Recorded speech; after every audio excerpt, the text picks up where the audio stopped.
என்னன்னா திமுகவை வீழ்த்த ஓரணியில் திரள்வோம். திருப்பி திருப்பி இவங்கெல்லாம் மனப்பாடம் பண்ணி தூக்கத்தில் எழுப்பினாலும் சொல்கிற மாதிரி ஆகிட்டாங்க. அதான் அவங்க நிலைமை. ஆனால் விஜய் தெளிவாக முடிவெடுத்துட்டாரு. அதில் மாற்று கருத்து இல்லை. அவர் தனியாக தான் நிற்க போகிறாரு. மேபி அவருக்கு கொடுக்கப்பட்ட அஜெண்டாவே தனியாக நிற்கணும் அப்படிங்கிறது மாதிரி இருந்திருக்கலாம், தெரியாது நமக்கு. ஆனால் இது ஒரு பெரிய பின்னடைவு தானே. எடப்பாடி விஜய் வருவார்னு தான் எதிர்பார்த்தார். இன்னும் சொல்ல போனால் விஜயோடு சேர்ந்து இந்த தேர்தலை சந்திக்கணும்னு விரும்பியவர் எடப்பாடி.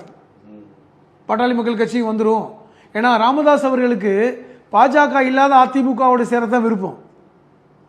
அப்போ பாட்டாளி மக்கள் கட்சி, அதிமுக, விஜய் என்று 3 பேரும் சேர்ந்தால் உங்களுக்கு தெரியும்ல. இப்போ விஜய் கட்சி ஆரம்பித்த போதில் அஞ்சலி அம்மாளை ஒரு 5 பெரும் தலைவர்களாக அறிமுகப்படுத்த போது மிகவும் சந்தோஷப்பட்டவர் டாக்டர் ராமதாஸ். ஒரு வன்னிய சமுதாயத்திலிருந்து ஒரு பெண்மணியை நம்ம கூட சொல்லலை, நம்ம கூட உங்களை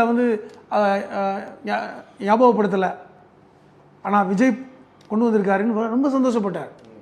விஜய்க்கு தனிப்பட்ட முறையில் ஃபோன் பண்ணி பேசுகிறதா சொல்கிறாரு. அப்போ அது இயல்பாக ஒரு கூட்டணியாக அமைந்திருக்க வாய்ப்பு உண்டு. அதிமுக, பாட்டாளி மக்கள் கட்சி, விஜய் சேர்ந்திருந்தால் ஒரு இயல்பான கூட்டணியாக மலர்ந்திருக்கும். மக்கள் மத்தியில் ஒரு நம்பிக்கை ஏற்பட்டிருக்கும். இன்றைக்கி பாஜக உள்ளே மொத்தமாக அதை துடைத்தெறிந்து விட்டது.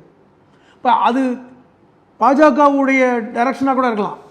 விஜயை உள்ளே கொண்டு வரக்கூடாது, தனியாக நிற்க வைக்கணும், அதன் மூலமாக சிறுபான்மைகள் பிரியணும். ஏன்னா நன்றாகவே தெரியும் பாஜகவிற்கு எடப்பாடியை முதலமைச்சராக உட்கார வைக்கலாம் அவங்களுக்கு ஆசை கிடையாதுங்க. நல்லா புரிஞ்சுக்குங்க. இவ்வளோ கஷ்டப்பட்டு எடப்பாடியை கொண்டு போய் முதலமைச்சராக உட்கார வைக்கவா பாஜக நினைக்கிது? இந்த ஒரு 2026 இப்படி ஒரு கூட்டணி அமைத்து அவருடைய செல்வாக்கை குறைத்து ஓட்டு வங்கியை சிதைத்து தான் ஓட்டு வங்கியை கூட்டிக் கொண்டு அடுத்த தேர்தலில் தன்னுடைய தலைமையில் ஒரு கூட்டணி அமைக்கணும்னு நினைக்கிறாங்க. இந்த பார்வையை நீங்கள் புரிஞ்சுக்கணும்.